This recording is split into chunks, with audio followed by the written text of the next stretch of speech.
నమస్తే, welcome to breaking news చూస్తున్నాం. తెలంగాణలో ఖమ్మం, వరంగల్, నల్గొండ పట్టభద్రుల ఎమ్మెల్సీ ఎన్నికల పోలింగ్ కొనసాగుతుంది.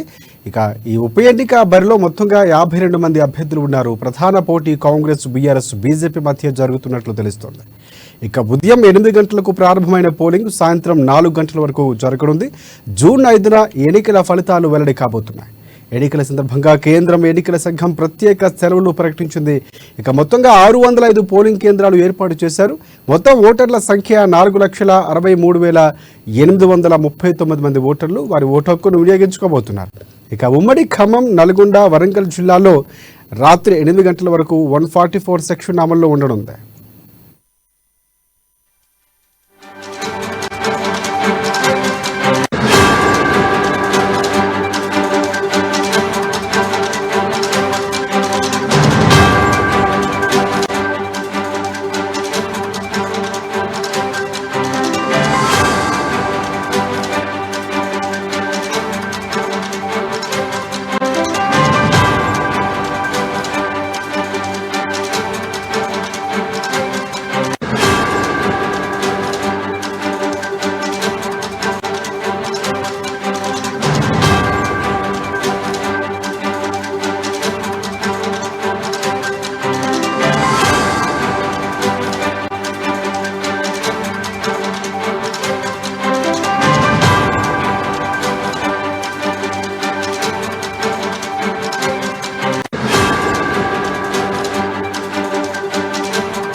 రైట్, బ్రేకింగ్ చూస్తున్నాం. తెలంగాణలో ఖమ్మం, వరంగల్, నల్గొండ పట్టభద్రుల ఎమ్మెల్సీ పోలింగ్ ప్రక్రియ ప్రారంభమై కొనసాగుతుంది. ఇక ఈ ఉప ఎన్నిక బరిలో మొత్తంగా 52 మంది అభ్యర్థులు ఉన్నారు. ప్రధానంగా పోటీ కాంగ్రెస్, బీఆర్ఎస్, బీజేపీ మధ్య ఉన్నట్లు తెలుస్తోంది.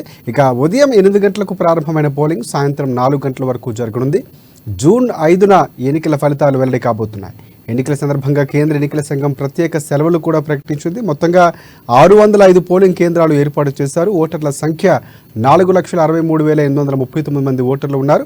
ఇక వారు ఓటు హక్కును వినియోగించుకోబోతున్నారు. ఇక్కడ ఉమ్మడి ఖమ్మం, నల్గొండ, వరంగల్ జిల్లాలో రాత్రి 8 గంటల వరకు 144 సెక్షన్ కూడా అమల్లో ఉండబోతుంది. ఇక దీనికి సంబంధించి పూర్తి అప్డేట్స్ అందించేందుకు భద్రాద్రి కొత్తగూడెం నుంచి మా ప్రతినిధి శ్రీనివాసరావు మనకి లైవ్లో సిద్ధంగా ఉన్నారు. పోలింగ్ కేంద్రం నుంచి. చెప్పండి శ్రీనివాసరావు, పూర్తిగా పోలింగ్ సరళి ఎలా జరుగుతుంది, అప్డేట్స్ ఏంటి? Thank you Rajasekhar. భద్రాద్రి కొత్తగూడెం జిల్లాలోని మొత్తం ఓటర్లు 40,106 మంది ఉండగా పురుషులు 22,590 మంది, స్త్రీలు 17,516 మంది. అలాగే జిల్లా మొత్తం కూడా 55 పోలింగ్ కేంద్రాలను ఏర్పాటు చేశారు. ఈ యొక్క పోలింగ్ కేంద్రాల వద్ద ఉదయం 8 గంటల నుంచి సాయంత్రం 4 గంటల వరకు పోలింగ్ నిర్వహించనున్నటువంటి నేపథ్యంలో ఈ యొక్క ఉదయం 8 గంటలకే స్టార్ట్ అయినటువంటి నేపథ్యంలో ఓటర్లు మందకొడిగా వచ్చేటువంటి పరిస్థితి నెలకొంది. ఈ యొక్క ఏజెన్సీ ప్రాంతం కావడంతో ఈ యొక్క 144 సెక్షన్ కూడా పటిష్టంగా అమలు చేస్తున్నటువంటి నేపథ్యం ఉంది. ఏ విధమైన అవాంఛనీయ సంఘటనలు జరగకుండా ఈ యొక్క ఛత్తీస్గఢ్, ఒరిస్సా, అలాగే ఆంధ్రప్రదేశ్, తమిళనాడు ఈ యొక్క 4 రాష్ట్రాల సరిహద్దులో ఉన్నటువంటి మన భద్రాద్రి కొత్తగూడెం జిల్లాకి ఏ విధమైన మావోయిస్టుల ప్రభావం వాళ్ళ యొక్క ప్రభావం చూపించకుండా పూర్తి స్థాయిలో భద్రత ఏర్పాటు చేసినటువంటి నేపథ్యం ఉంది. అలాగే జిల్లా ఎస్పీ రోహిత్ రాజు పటిష్టంగా అయినటువంటి భద్రతా చర్యలకు తీసుకున్నటువంటి నేపథ్యంలో ఆయన ఆధ్వర్యంలో నడుస్తున్నటువంటి నేపథ్యం ఉంది. అలాగే ఇక్కడ భద్రాద్రి కొత్తగూడెం జిల్లాలో ఓటింగ్ మాత్రం మందకొడిగా కొనసాగుతుందని చెప్పుకోవచ్చు రాజశేఖర్. అలాగే ఇక్కడ గత రెండోసారి అంటే ఓటు హక్కు వినియోగించుకున్నటువంటి కమలా గారు మనతో పాటు ఉన్నారు. వారిని అడిగే వివరాలు తెలుసుకుందాం. అమ్మ, చెప్పండి, మీకు ఎన్నోసారి ఈ ఓటు వేయటము, మీకు ఎలా అనిపించింది?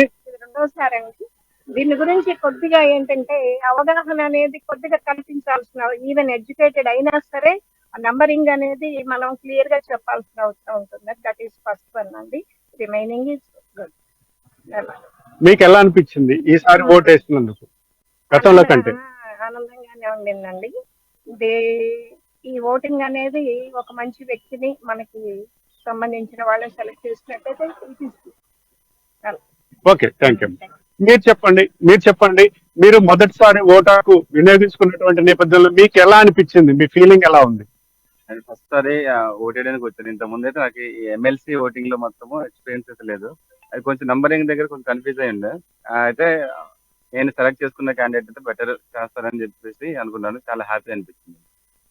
ఓకే, మీరు చెప్పండి అమ్మా, మీకు మొదటిసారి ఓటు హక్కు వినియోగించుకున్నటువంటి నేపథ్యంలో మీకు ఎలా అనిపించింది? లేదు సార్, ఇది second time. Second time. Second time sir. చాలా మంచిగా అనిపించింది సార్. మనం ఒక వ్యక్తిని ఎన్నుకుంటున్నామని ప్రౌడ్గా ఫీల్ అవుతుంది. ఎలాంటి వ్యక్తి కావాలని కోరుకుంటున్నారు? అంటే మనకు మన మన సమస్యల మీద సమస్యల మీద ప్రశ్నించే వ్యక్తి అంటే ప్రశ్నించే వ్యక్తి కావాలని కోరుకుంటున్నాను. Okay, good. ఇది రాజశేఖర్, భద్రాద్రి కొత్తగూడెం జిల్లాలో ఉన్నటువంటి ఓటర్లు ఇప్పుడిప్పుడే పోలింగ్ కేంద్రాల వద్దకు చేరుకుంటున్నటువంటి నేపథ్యం ఉంది. అలాగే పొదెం వీరయ్య, ఎక్స్ ఎమ్మెల్యే, మన భద్రాచలం మాజీ శాసనసభ్యులు పొదెం వీరయ్య, డిసిసి అధ్యక్షుడు, అలాగే ఏఐసిసి మెంబరు, టిపిసిసి సీనియర్ ఉపాధ్యక్షులు పొదెం వీరయ్య దుమ్ముగూడెం మండలంలోని మండల కేంద్రంలో 229 పోలింగ్ బూత్ లో తను ఏజెంట్ గా అప్లై చేసుకొని ఏజెంట్ గా తీసుకున్నటువంటి నేపథ్యం ఉంది. అలాగే అక్కడ గతంలో జరిగినటువంటి అసెంబ్లీ ఎన్నికల్లో తనకు ఓటింగ్ శాతం తక్కువగా పడిందని చెప్పేసి తానే స్వయంగా అక్కడ ఏజెంట్ గా పనిచేయాలని చెప్పేసి ఏజెంట్ గా అప్లై చేసుకున్నటువంటి నేపథ్యం కూడా ఉంది రాజశేఖర్. ఒకటి అంటే ప్రధానంగా భద్రతకు సంబంధించి అంటే చాలా వరకు ఈవీఎం స్లిప్పుల జారీలో కానీ ఏమైనా పూర్తి స్థాయిలో వారికి అవగాహన కల్పించడం, అంటే ఇక్కడ ముందాక మనం మాట్లాడుతూ కూడా ఓటరు ప్రధానంగా కొంచెం కన్ఫ్యూజ్ అయ్యామంటే క్లారిటీ ముందు అవగాహన కల్పించడంలో ఏమైనా కొంచెం లోపం ఉన్నటువంటి పరిస్థితి ఏమైనా కనిపిస్తుంది అంటే ఓటర్లు ప్రధానంగా. సో ఎందుకంటే విఘ్నత కలిగినటువంటి వారు అందరూ ఓట్లు వినియోగించుకుంటారు, గ్రాడ్యుయేట్స్ కాబట్టి పూర్తిగా ప్రాధాన్యత క్రమంలో ఓట్లు వేయాల్సినటువంటి పరిస్థితి.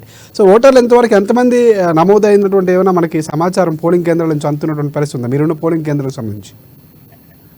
అంటే ఓటు వినియోగించుకునేటువంటి ఓటర్లు ప్రతి ఒక్కరికి కూడా అవగాహన ఉండాలనేది ఏమీ లేదు కాబట్టి కొంతమంది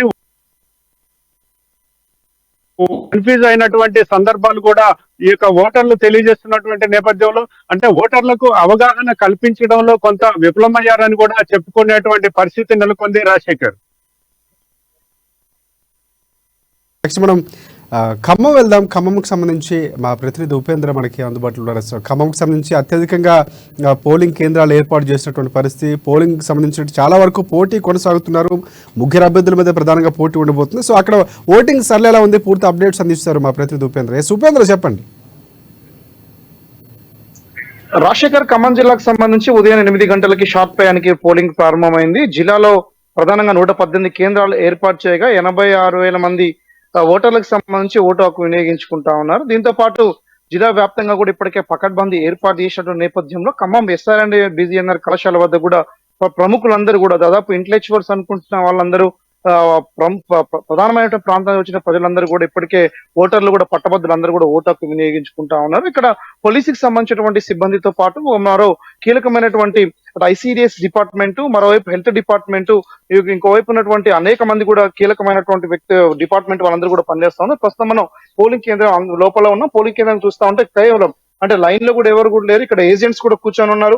మరోవైపు ఉన్నటువంటి కొంత ఓటింగ్ సంబంధించి సర్లే కూడా కొనసాగుతా ఉంది. ఇక్కడ ప్రొసీడింగ్ ఆఫీసర్స్ అందరూ కూడా వర్క్ చేస్తా ఉన్నప్పటికీ కూడా చాలా మందకోడిగా ఓటింగ్ అనేటువంటిది కూడా కొనసాగుతుందని కూడా క్లియర్ గా మనం చెప్పుకోవచ్చు.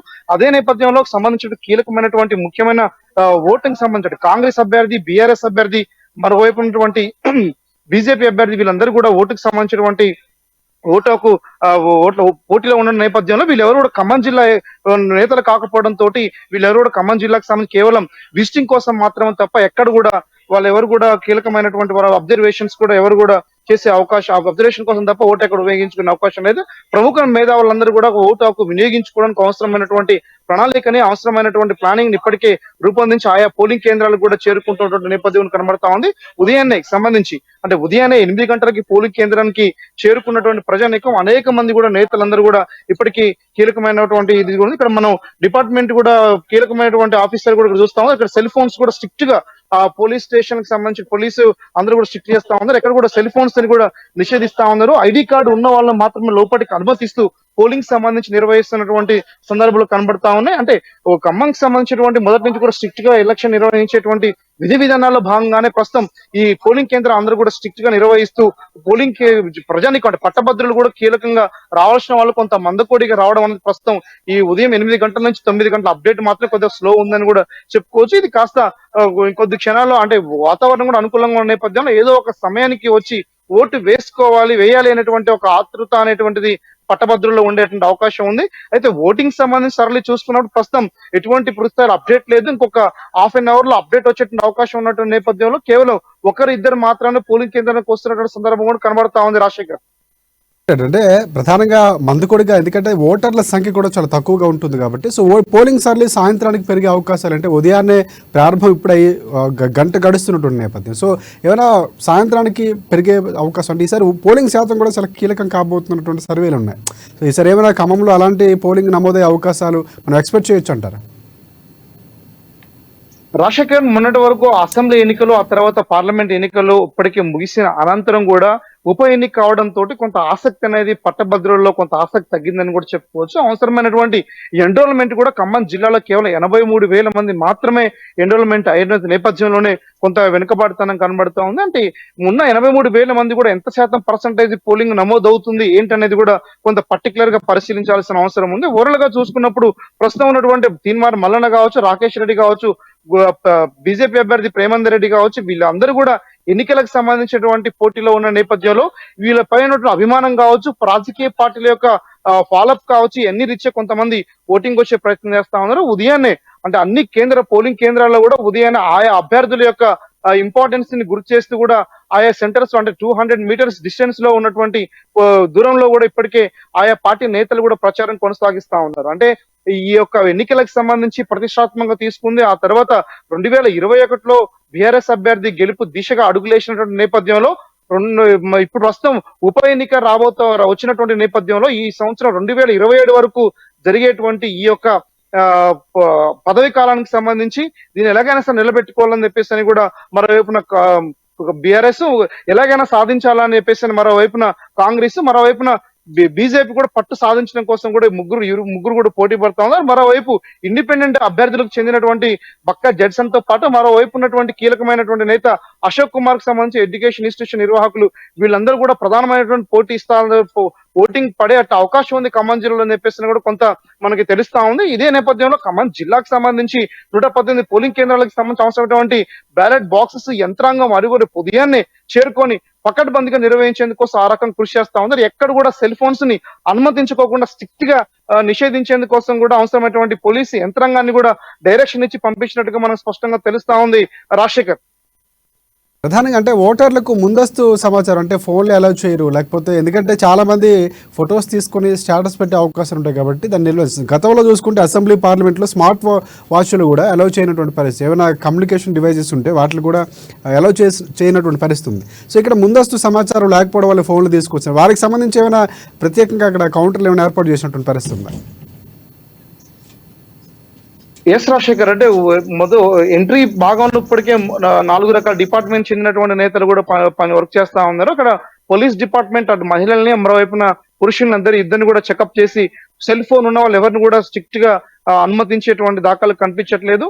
క్లియర్ గా ఈ గతంలో ఆంధ్రప్రదేశ్ ఎన్నికలకు సంబంధించిన నేపథ్యంలో గతంలో పార్లమెంట్ ఎన్నికల్లో జరిగినటువంటి కొన్ని తప్పిదాలు, ఎవరైతే ఓటుకి సంబంధించినటువంటి వీడియోని వైరల్ చేసిన నేపథ్యంలో ఎన్నికల కమిషన్ సీరియస్ గా తీసుకుంది. ఎవరిని కూడా ఫోన్ అనుమతించట్లేదు. దాంతో పాటు అంటే ఇందులో మొదటి ప్రయారిటీ, సెకండ్ ప్రయారిటీ నుంచి మొదలుపెట్టి 52 మందికి ఓట్లు వేసే అవకాశం ఉన్న నేపథ్యంలో అందరూ కూడా అంటే పట్టభద్రులు ఎవరు కూడా ఆ రకంగా డైరెక్షన్స్ ని కూడా ఎన్నికల కమిషన్ లోబడే కొంత కీలకమైన నిర్ణయం తీసుకున్నారు. ఒకరిద్దరు మర్చిపోయి ఫోన్ తీసుకుని వచ్చిన వాళ్ళందరినీ కూడా కౌంటర్ బయట భాగాలను కూడా సెల్ ఫోన్స్ నిషేధిస్తా ఉంది. ఎటువంటి అంటే కమ్యూనికేషన్ చెందినటువంటి ఏదైతే ఎలక్ట్రానిక్ పరికరాలు ఉన్నాయో అవి కూడా ఉపయోగించేటువంటి అవకాశం లేదు కాబట్టి ప్రస్తుతం అవి కూడా తీసుకొని రావడం అనేక మంది కూడా అంటే ఖమ్మం ఎస్ఆర్ కళాశాలలో పోలింగ్ కేంద్రాలు వివిధ ఉన్నప్పటికీ ఎక్కడ కూడా సెల్ ఫోన్ తీసుకొని లోపలికి ఎలో చేసినటువంటి వాళ్ళని ఎవరు కూడా కనిపించట్లేదు. ప్రస్తుతం స్ట్రిక్ట్ గా ఎన్నికలు కొనసాగుతున్నాయని క్లియర్ గా చెప్పుకోవచ్చు. మొత్తానికి సాయంత్రానికి ఒక ఓటింగ్ సరళికి సంబంధించి కొంత పెరిగే అవకాశం ఉన్నట్టుగా మనం తెలుస్తా ఉంది. అంటే ఈ రోజు సెలవు దినం కూడా కావడంతో ఉదయం 10 గంటల నుంచి కొంత ఓటింగ్ ఊపందుకునే అవకాశం కనబడతా ఉంది. ఇది కూడా మధ్యాహ్నానికి ఒక కీలకమైనటువంటి ఒక అప్డేట్ వచ్చేటువంటి అవకాశం కనబడుతుంది. దాంతో పాటు సాయంత్రం 4 గంటల వరకు జరిగేటువంటి ఎన్నికల నేపథ్యంలో అంటే ఒక్కొక్క అభ్యర్థికి ఒక ఎమ్మెల్సీ అభ్యర్థికి ఓటేసేటువంటి నేపథ్యంలో ఆ పట్టభద్రులకు సంబంధించిన వ్యక్తి 52 ఓట్లేసే అవకాశం ఉంది. ఒక వ్యక్తి 1 లేదా 2, 3, 5 వరకు ఓట్లేసే అవకాశం ఉంటే కొంత తొందరగా పోలింగ్ ముగిసే అవకాశం ఉంది. కానీ అది 52 మందికి ప్రతి ఒక్క వ్యక్తి కూడా ఓటు వేస్తూ పోతే చాలా టైం తీసుకునే అవకాశం ఉన్నటువంటి నేపథ్యంలో కొంత అది కనుక జరిగితే ఆలస్యమయ్యే అవకాశం కనబడుతుంది. ప్రస్తుతం ఇంపార్టెంట్ వ్యక్తులు, ప్రధానంగా గుర్తింపు పొందిన రాజకీయ పార్టీలు, మరోవైపు ఉన్నటువంటి ఇండిపెండెంట్ లో కీలకమైనటువంటి నేతలు ఎవరైతే ఉన్నారో వారి వరకే ఓటు వేసే అవకాశం ఉన్నటువంటి నేపథ్యంలో ఓటు అనేది వెళ్ళినటువంటి వ్యక్తి తిరిగి త్వరగానే బయటకు వస్తున్న నేపథ్యం కూడా ఖమ్మంలో కనబడతా ఉంది. ఓవరాల్ గా ఈ ఓటుకి సంబంధించినటువంటి సరళి మరి కొద్ది క్షణంలో ఎంత శాతం పర్సంటేజ్ నమోదైంది ఏంటి అనేది కూడా ఇక్కడ కీలకంగా ఒక అప్డేట్ వచ్చే అవకాశం ఉంది. మరోవైపున బ్యాలెట్ బాక్సులు కావడంతో ఎక్కడ కూడా ఈవీఎం లో మొరాయింపు సమస్య లాంటివి కూడా ఎక్కడ కూడా రాలేదు. అట్లాంటి సమస్య కూడా లేదు కాబట్టి క్లియర్ గా స్పీడ్ గా ఓటు అనేటువంటి వేసేటువంటి అవకాశం ఉన్నట్టుగా మనం స్పష్టంగా తెలుస్తా ఉంది Rajasekhar. Thanks for updates Upendra. Next మనం నల్గొండ వెళ్దాం. నల్గొండకు సంబంధించి మా ప్రతినిధి దశరథ్ మనకు అందుబాటులో ఉన్నారు. అక్కడ పోలింగ్ సర్లే ఎలా ఉంది, దానికి సంబంధించి ఎన్ని కేంద్రాలు ఏర్పాటు చేశారు, పూర్తి అప్డేట్స్ అన్ని ఇస్తారు. ఎస్ చెప్పండి దశరథ్, అక్కడ ఉన్నటువంటి పరిస్థితి ఏంటంటే ప్రధానంగా బైపోల్ ఎలక్షన్కి సంబంధించి కూడా అక్కడ ఎన్ని కేంద్రాలు ఏర్పాటు చేశారు? సో ప్రధానంగా ఓటర్ల సంబంధించినటువంటి వస్తున్నారా, పోలింగ్ సర్లు ఎలా ఉంది? Thank you Rajasekhar. నల్లగొండ, వరంగల్, ఖమ్మం పట్టభద్రుల ఎమ్మెల్సీ ఉప ఎన్నిక సందర్భంగా ఉమ్మడి నల్లగొండ జిల్లాలో ఇప్పటికే అధికారులు అన్ని ఏర్పాటు చేయడం జరిగింది. దాదాపుగా ఉమ్మడి నల్లగొండ జిల్లాలో 605 పోలింగ్ కేంద్రాలు ఏర్పాటు జరిగింది. ముఖ్యంగా ఓటర్లు 1,66,440 మంది ఓటర్లు తమ ఓటు హక్కును వినియోగించుకొని ఉన్నారు. ఇప్పటికే అధికారులు ఆ ఏర్పాట్లు ముమ్మరంగా చేయడం జరిగింది. ఇప్పుడు దాదాపుగా 8 గంటల నుండి సాయంత్రం 4 గంటల వరకు ఎన్నికలు నిర్వహించనున్నారు. ఈ నేపథ్యంలో ఉదయం 8 గంటల నుండి దాదాపు 100 కోటిగా అభ్యర్థులు ఓటు వేసేందుకు తమ స్వచ్ఛందంగా తరలి వస్తున్నారు. దాదాపు 10-11 గంటల వరకు ఓటింగ్ శాతం పెరిగే అవకాశం ఉంది. ఏదేమైనప్పటికీ మరి ఎలాంటి అవాంఛనీయ సంఘటన జరగకుండా ఇప్పటికే అధికారులు పెద్ద ఎత్తున చర్యలు తీసుకోవడం జరిగింది. ప్రతి పోలింగ్ కేంద్రం వద్ద 144 సెక్షన్ అమల్లోకి ఉండడం జరిగింది. ఎలాంటి ఇబ్బందులు లేకుండా ఓటర్లకు ప్రశాంతంగా ఓటు వేసుకునేందుకు అధికారులు ఇప్పటికే అన్ని ఏర్పాటు చేయడం జరిగింది రాజశేఖర్. వచ్చే వాళ్ళకి ముందు స్లిప్పులు జారీ చేయడంలో ఏమైనా అక్కడ ఉన్నటువంటి అధికారుల యంత్రాంగం అవగాహన కల్పిస్తున్నటువంటి పరిస్థితి? ఎందుకంటే ప్రాధాన్యత క్రమంలో 1, 2 నుంచి 52 అభ్యర్థులు ఉంటే ఎవరికైనా ఓటు వేసుకోవచ్చు. అది ప్రాధాన్య క్రమంలో ఉంటుంది, ఫోటో మాత్రం ఉంటుంది, గుర్తులు లేనటువంటి పరిస్థితి. సో వారికి సంబంధించి పోలింగ్ అటు ఓటు వేయడానికి ఎంత సమయం పడుతుందో ఒక అభ్యర్థికి, ఒక ఓటర్కి ఏమైనా మనకి సమాచారం ఉందా? ఇప్పటికే మరి ఓటర్లకు పూర్తి అవగాహన కల్పించడం జరిగింది. ఒక రోజు ముందు రోజే ఓటర్ స్లిప్లు ఓటర్లకు పంపిణీ చేయడం జరిగింది. ఈ నేపథ్యంలో ఇప్పుడు బ్యాలెట్ పేపర్ ఓటు శాతం ప్రశాంతంగా జరుగుతుంది. ఏదేమైనప్పటికీ గతంలో ఈఎంలో ఉన్నంత టైం ఇప్పుడు లేదు కాబట్టి ఇప్పుడు బ్యాలెట్ తోటి ఓటు వేయడం జరుగుతుంది కాబట్టి ప్రశాంతంగా తొందరగా ఓటు అయ్యే విధంగా అధికారులు అయితే చర్యలు చేపట్టడం జరిగింది రాజశేఖర్. నల్గొండకు సంబంధించి కూడా ఎన్ని కేంద్రాలు ఏర్పాటు చేశారు? అంటే పోలీసులు భద్రతకు సంబంధించి కానీ లేకపోతే పూర్తి స్థాయిలో పర్యవేక్షిస్తున్నటువంటి పరిస్థితి. సో అక్కడ పోలింగ్ కేంద్రాలకు సంబంధించి మీరున్న పోలింగ్ కేంద్రం కానీ లేకపోతే ఆ చుట్టుపక్కల కానీ సో ఓటర్లు ఎంతమంది వినియోగించుకున్నారు, ఎప్పటికి సమాచారం బయటకు వచ్చే అవకాశం ఉంది? దాదాపు 11-12 మధ్యన పూర్తి సమాచారం అప్డేట్ మనకు రావాల్సిందని ఆ దిశలో అధికారులు కూడా ఎప్పటికప్పుడు ఆ సమాచారాన్ని ఇచ్చేందుకు రెడీగా ఉన్నారు. ముఖ్యంగా ఉదయం 8 గంటల నుంచి అక్కడక్కడ కొన్ని కేంద్రాల్లో కొంత లేటుగా ఓటు శాతం ప్రారంభమైంది. ముఖ్యంగా ఇప్పుడైతే 10-9 గంటల వరకు ఓటు వేసేందుకు అయితే తరలి రావడం జరుగుతుంది. ఏదేమైనప్పటికీ ఎలాంటి అవాంఛనీయ జరగకుండా ప్రతి పోలింగ్ బూత్ వద్ద ఒక అధికారిని ఏర్పాటు చేసి ఎలాంటి ఇబ్బంది లేకుండా అన్ని ఏర్పాట్లను పోలింగ్ కేంద్రాల వద్ద ఏర్పాటు చేయడం జరిగింది. ఏదేమైనప్పటికీ ఎప్పటికప్పుడు అధికారులు పర్యవేక్షిస్తూ పోలింగ్ శాతం ఏ విధంగా జరుగుతుంది, అక్కడ సమస్యలు ఏంటి, ప్రశాంతంగా జరుగుతున్న విధంగా అధికారులు ఎప్పటికప్పుడు పర్యవేక్షణ చేయడం జరుగుతుంది Rajasekhar. Thanks for updates Dashrath. మొత్తానికి ఉమ్మడి ఖమ్మంకి సంబంధించి పూర్తి స్థాయిలో బైపోల్ ఎలక్షన్ జరుగుతుంది. అక్కడ పల్లా రాజేశ్వర్ రెడ్డి తర్వాత ఆయన అసెంబ్లీ ఎన్నికల్లో పోటీ చేయడంతో ఆ సీటు ఖాళీ అయింది. ఇప్పుడు ఎన్నికలు జరుగుతున్నటువంటి పరిస్థితి. మొత్తంగా 605 పోలింగ్ కేంద్రాలు ఏర్పాటు చేశారు. ఇక ఓటర్ల సంఖ్య కూడా 4,63,839 మంది ఓటర్లు వారి ఓటు హక్కును ఎన్రోల్ చేసుకుని వినియోగించుకోబోతున్నారు. ఇక ఉమ్మడి ఖమ్మం, నల్గొండ, వరంగల్ జిల్లాలో రాత్రి 8 గంటల వరకు 144 సెక్షన్ కూడా అమల్లోకి ఉంది. ఇక ప్రధానంగా BRS party BJP party Congress party మధ్య పోటీ కాబోతుంది. కాంగ్రెస్ పార్టీ గతంలో పోటీ చేసినటువంటి తీన్మార్ మల్లన్న స్వతంత్ర అభ్యర్థిగా పోటీ చేసి 2వ స్థానంలో నిలిచినటువంటి తీన్మార్ మల్లన్న ఈసారి ఎన్నికల బరిలో కాంగ్రెస్ పార్టీ తరఫున ఆయన కాంగ్రెస్ పార్టీలో జారడం, సో ఆయనకి ఎమ్మెల్సీ నిలబడినటువంటి పరిస్థితి కనిపిస్తుంది. ఇప్పటికే పూర్తి స్థాయిలో సీఎం రేవంత్ రెడ్డి కూడా గెలవాలని సమీక్షలు నిర్వహించినటువంటి పరిస్థితి. సో పోలింగ్ సర్లకు సంబంధించి కూడా పూర్తి స్థాయిలో పెరగాలని కూడా ప్రయత్నాలు చేశారు. ఇటువైపు బీజేపీకి సంబంధించి కూడా గుజ్జు ప్రేమేందర్ రెడ్డికి సంబంధించి కూడా పూర్తి స్థాయిలో అక్కడ గతంలో కూడా ఆయన పోటీ చేసినటువంటి పరిస్థితి, 2వ స్థానంలో ఆయన కూడా తర్వాత స్థానంలో ఉన్నటువంటి పరిస్థితి. సో ఇక్కడే ప్రధానంగా చూసుకుంటే రాకేష్ రెడ్డి బెట్స్బిలాని యూనివర్సిటీలో చదివారని కాంగ్రెస్ పార్టీకి సంబంధించినటువంటి వ్యక్తిని విమర్శిస్తూ కూడా అక్కడ బీఆర్ఎస్ పార్టీ ప్రచారం చేపట్టింది. మొత్తానికి ఎవరు గెలుస్తారన్నది కొంతవరకు ఉన్నటువంటి పరిస్థితి. కాంగ్రెస్ పార్టీ నుంచి బయటకు వెళ్ళిపోయిన బక్కాడి అన్సన్ ఇలాగా 52 మంది అభ్యర్థులు ఉన్నటువంటి పరిస్థితి. గతానికి ఈసారి పూర్తి స్థాయిలో అధికార పార్టీకి అనుకూలంగా ఉంటుందా లేదా అనేటువంటి విమర్శలు కూడా సాగుతున్న నేపథ్యంలో పోలింగ్ సర్లకి సంబంధించి కూడా పూర్తి స్థాయి అత్యధికంగా ఖమ్మంకి సంబంధించి 118 కేంద్రాల్లో ఏర్పాటు చేసినటువంటి పరిస్థితి. సో ఇక్కడ పూర్తిగా 3 జిల్లాలకు సంబంధించి ఎన్నిక జరుగుతుంది. సో పూర్తిగా 8 గంటల వరకు కూడా 144 సెక్షన్ అమల్లో ఉంది. 4 గంటలకు పోలింగ్ ముగుస్తుంది. సో తర్వాత భద్రతకు సంబంధించి అంటే పోలింగ్ కేంద్రాలకు సంబంధించి పూర్తిగా సీల్ వేశాక పంపించే ప్రయత్నం చేస్తున్నారు. ఇప్పటికే పూర్తిగా చూసుకుంటే కనుక వరంగల్ కానీ ఖమ్మం కానీ నల్గొండ కానీ పూర్తిగా మందకొడిగా సాగుతుంది. ఓటర్లు అంత ఆసక్తి చూపించట్లేదన్నటువంటి సమాచారం అయితే మా ప్రతినిధి తెలుస్తున్నటువంటి పరిస్థితి కనిపిస్తోంది.